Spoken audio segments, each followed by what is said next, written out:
Hey, what's up guys, Nate here, welcome back. It's been a while and I finally got my 125. I bought it back in April, as you guys know, and I've had a few upgrades done to it, which we're going to go over now. So starting from the front, we've got some new mirrors on it instead of the normal round ones. We've got my name and we've got some hydro dipped front windshield thing, can't remember the name of it. And if we go down a little bit more, we've got carbon fibre on the front mudguard. Taking a look at the front, if we just turn it on quick. That's very satisfying. We've got some red handles on each side and a brake guard made by Tractanium. We've got carbon fibre protectors around here. Got a carbon fibre tank. We've got a carbon fibre rear mudguard. We've got a sports exhaust. We've got carbon fibre on the side. Carbon fibre again this side.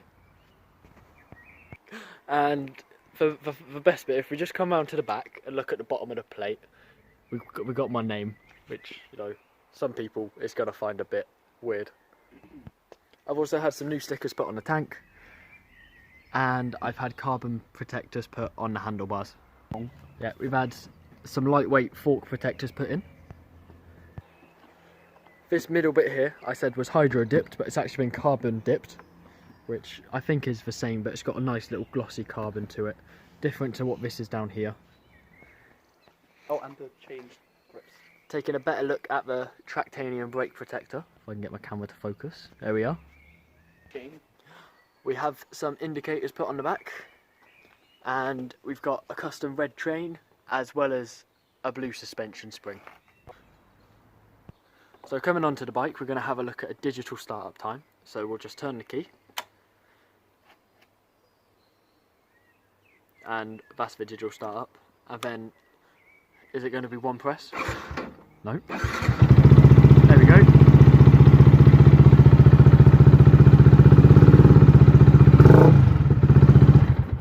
So it's pretty beefy sounding for a 125.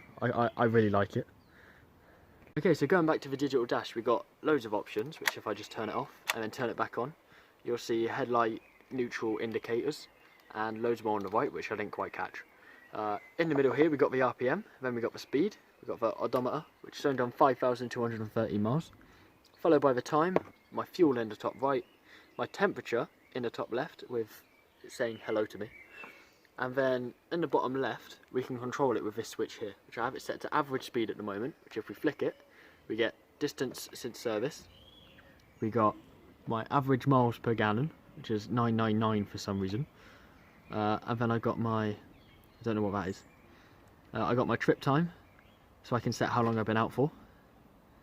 And that's it for the digital dash. So coming over to a Derbi GPR 125, we have indicators, high beam and fuel on the left. We have temperature, oil and neutral light on the right. At the top we have an RPM red light, which tells you when to upshift. And at the top we have our RPM, mile per hour in the middle, our service light there, our oil indicator there, and our max speed that we've done. And then if we just turn this on the handlebars here, we can go to our RPM, the time, the battery voltage, the time, the odometer, another odometer, and that's it.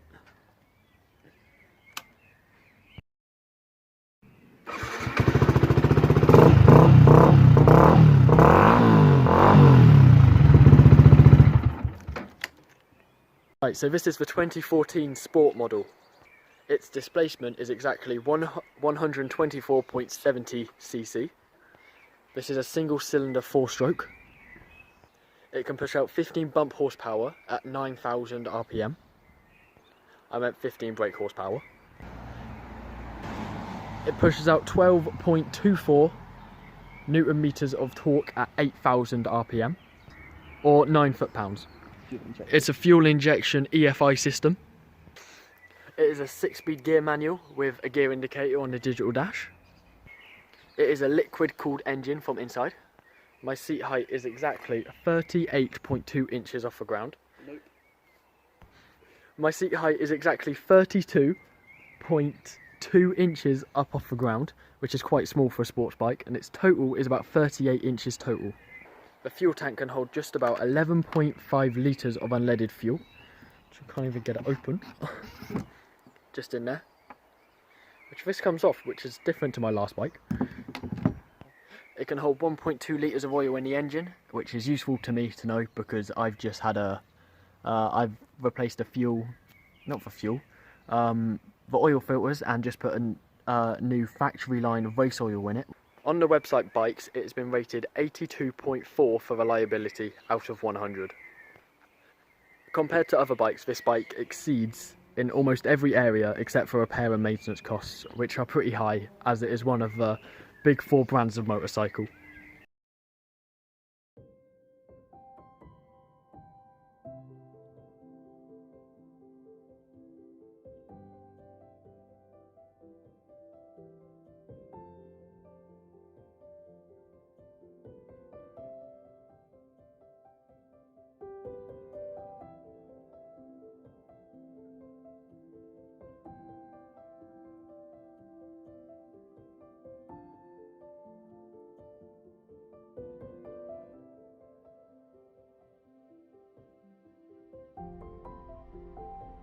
Start up.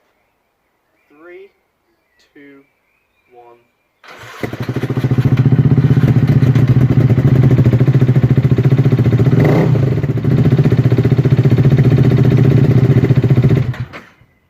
Okay, so a new channel update is that I now have someone to ride with, which will be out of us soon. His name's Luke, and he rides a Derbi GPR 125.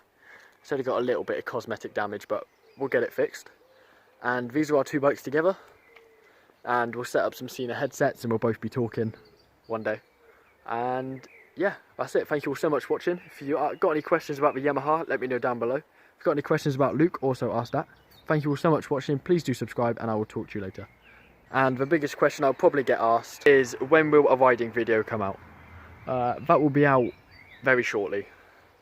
I'd say 2 weeks tops, just to get insurance sorted, tax done properly, and all of the above. Bye.